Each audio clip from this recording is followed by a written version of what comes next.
segala sesuatu yang ada kaitannya tentang Al-Quran itu menjadi mulia dan dimuliakan oleh Allah Subhanahu wa Ta'ala.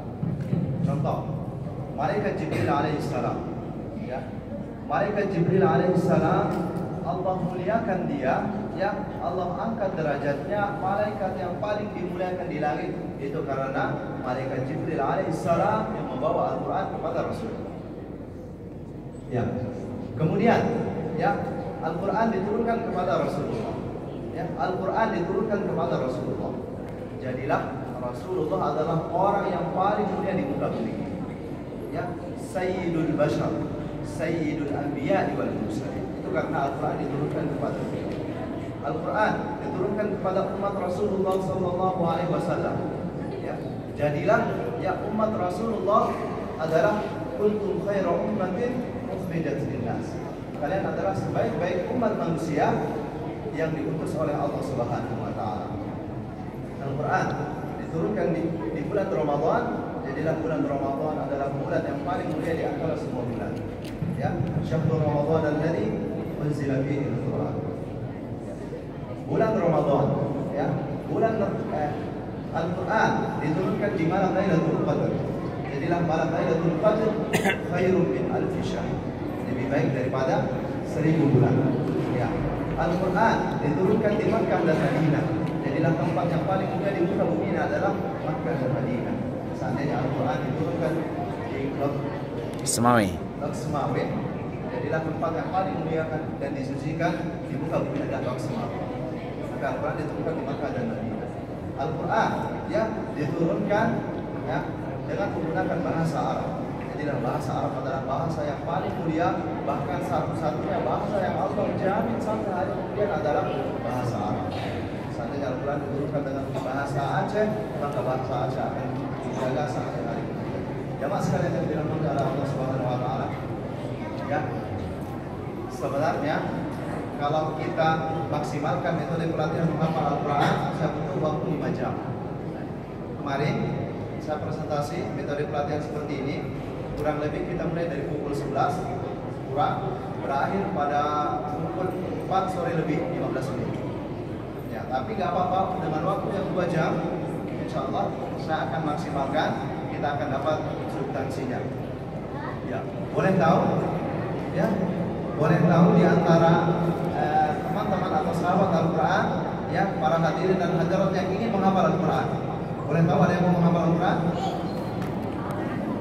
Boleh tahu ada yang mau menghafal Al-Quran? Ada yang ingin menjadi seorang hafiz Al-Quran? Ya, yang angkat tangan saya doakan. Ya, yang angkat tangan saya doakan. Mudah-mudahan ya, yang berniat menghafal Al-Quran, Allah realisasikan harapannya. Ya, Allah realisasikan harapannya menjadi seorang hafiz Al-Quran. Bagus mic itu aja. Jamaah sekalian yang dirahmati oleh Allah Subhanahu wa Ta'ala. Suaranya kurang keras ya? Iya, suaranya enggak kedengaran. Tahu mic-nya. Mic itu aja, mic kabel aja. Kabel.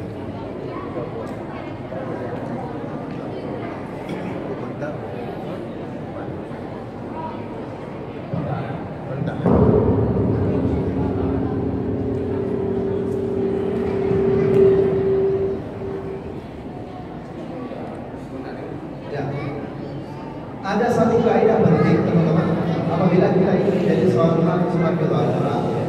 Apa kaidah itu? Idza sadaqa al-abdu ma'allah, sadaqa Allahu ma'ah. Jika seorang hamba jujur dalam azam dan tekadnya dalam menghafal Al-Quran, maka Allah akan jujur merealisasikan harapannya.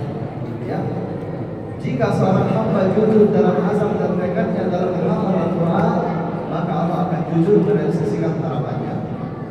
Salah satu bentuk mukjizat Al-Quran, ya, salah satu bentuk mukjizat Al-Quran adalah Al-Quran dimudahkan oleh Allah Subhanahu wa Ta'ala dalam menghafalnya.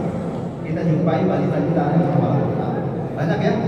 Ya, umur 5 tahun, 6 tahun, 7 tahun, bahkan sampai 10 tahun ada yang menghafal Al-Quran. Kita jumpai anak-anak kita umur belasan tahun menghafal Al-Quran. Kita jumpai anak kita umur 20-30 tahun menghafal Al-Quran. Bahkan ada yang umur 40 tahun sampai 70 tahun menghafal Al-Quran. Karena Al-Quran dimudahkan oleh Allah Subhanahu wa Ta'ala. Berbeda dengan kitab yang diturunkan sebelum Al-Quran. Kitab Zabur yang diturunkan kepada Nabi Daud alaihissalam, kitab Taurat yang diturunkan kepada Nabi Musa alaihissalam, dan kitab Injil yang diturunkan kepada Nabi Isa alaihissalam. Kitab itu semua sulit. Ya, jarang ada yang menghafalnya, bahkan hampir tidak ada yang menghafalnya. Salah satu bentuk mukjizat Al-Quran adalah mudah dihafal. Dan ada satu kaidah yang bahasa al-fatah hikmah yang kadang-kala kita salah pahami, ya, kita salah maknai dan kita salah tafsirkan. Apa itu? Versi Arabnya seperti ini: at-ta'allum fis sighar kan naqsha 'ala al-hajar. Belajar di waktu kecil bagi buku di atas Batu. Wa ta'allum fil kibar kan naqsha 'ala al-ma. Dan belajar di waktu besar bagi buku di atas air. Biasanya kata hikmah atau pepatah bijak ini yang ditafsirkan oleh orang-orang tua kita, ya, di atas orang-orang tua kita yang umur 40 tahun ke atas, ya, itu mengatakan, ya, saya tidak bisa lagi menghafal Al-Quran, ya, saya tidak bisa lagi menghafal Al-Quran karena otak saya sudah lemah, ya, saya gampang lupa. Jadi kata hikmah atau pepatah bijak ini dijadikan dalil, yang dijadikan hujah seolah-olah mereka diharapkan menghafal Al-Quran, seolah-olah mereka tidak boleh menghafal Al-Quran. Padahal itu bukanlah firman Allah Subhanahu Wa Taala dan bukan pula hadis Rasulullah SAW. Ya. Kita akan belajar teman-teman ide-ide inovatif dalam menghafal Al-Quran. Ya, bagaimana menghafal Al-Quran 10 menit per halaman. Ya, bagaimana menghafal Al-Quran 10 menit per halaman. Kemarin saya ada di Banda Aceh, ya, dihadiri oleh Ibu Wali Kota. Ketika ada sesi praktek 10 sampai 15 menit, ya, nggak sampai 15 menit, kurang lebih 10 menit, ada peserta yang mampu dapat 1 halaman. Ya, begitu selesai dari itu, selesai dari pelatihan, dia mulai menghafal Al-Quran lagi, dia dapat 2 halaman. Ya, berikutnya, ya, ide-ide inovatif dalam menghafal Al-Quran. Ya, sekedar informasi, teman-teman. Metode pelatihan menghafal Al-Quran yang ada di hadapan kita itu tidak ada di Indonesia. Saya delegasi dari Syekh, ya, saya delegasi utusan dari Syekh, ya, dari Mesir untuk menyampaikan metode pelatihan menghafal Al-Quran. Teman-teman, kalau mau ikut pelatihan menghafal Al-Quran seperti yang ada di hadapan teman-teman, itu teman-teman harus ke Riyadh, ke Jeddah, ke Oman, Turki, Suriah, Libanon, dan lain sebagainya. Tapi ini ada di hadapan kita. Dana investasi, ya, dana investasi yang dibutuhkan, ya. Kan mereka nggak kedengaran suaranya. Nggak kedengar belakang. Proses. Sebentar, Pak. Kami ditahan dulu. Ya, ya.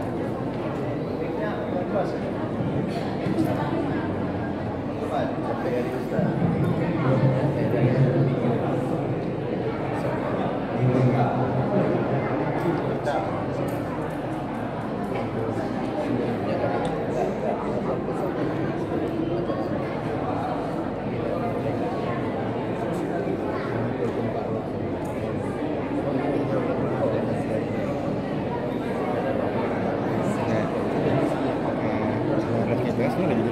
Ada. Tahan, bisa udah bagus nggak? Ini wirelessnya itu kan? Kan disimpan mobil haki di sini.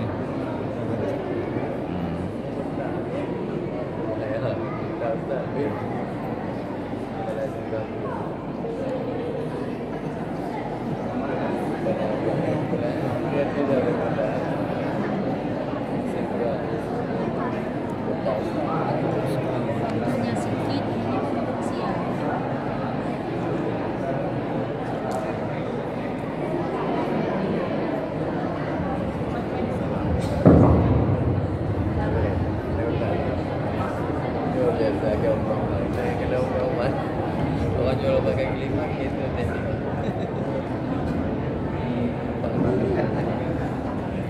Hebat kan?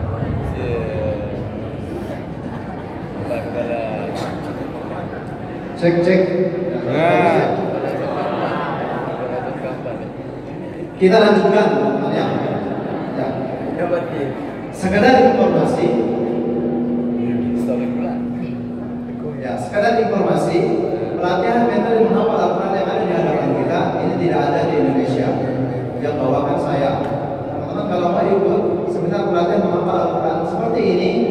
harus ke Riyadh, ke Jeddah, ya, ke Timur Tengah supaya bisa ikut. Itu pun harus mengeluarkan dana investasi $700. $700 kurang lebih 10 juta, ya, kurang sedikit 10 juta untuk bisa mengikuti pelatihan menghafal Al-Quran ini per orang, ya. Itu pun setelah kita mengeluarkan dana investasi, kita harus urus visa, paspor, ongkos, kemudian sampai di sana. Setelah sampai di sana, kita harus bisa bahasa Arab. Karena tidak disampaikan dengan bahasa Aceh. Ya. Jadi banyak waktu, ya, tenaga, pikiran, materi yang kita keluarkan supaya bisa ikut pelatihan menghafal Al-Quran seperti ini. Tapi alhamdulillah Allah datangkan ya bulan semawi. Ya, Allah datangkan. Ya. Ya. Ide-ide inovatif dalam menghafal Al-Quran ini pernah diadakan dan dipresentasikan di semua provinsi kerajaan Arab Saudi, di Oman, Turki, Suriah, Lebanon, Jordania, Uni Emirat Arab, Qatar, Kuwait, Aljazair, Maroko, Amerika, serta Republik Islam, Bosnia, Austria, dan lain-lain.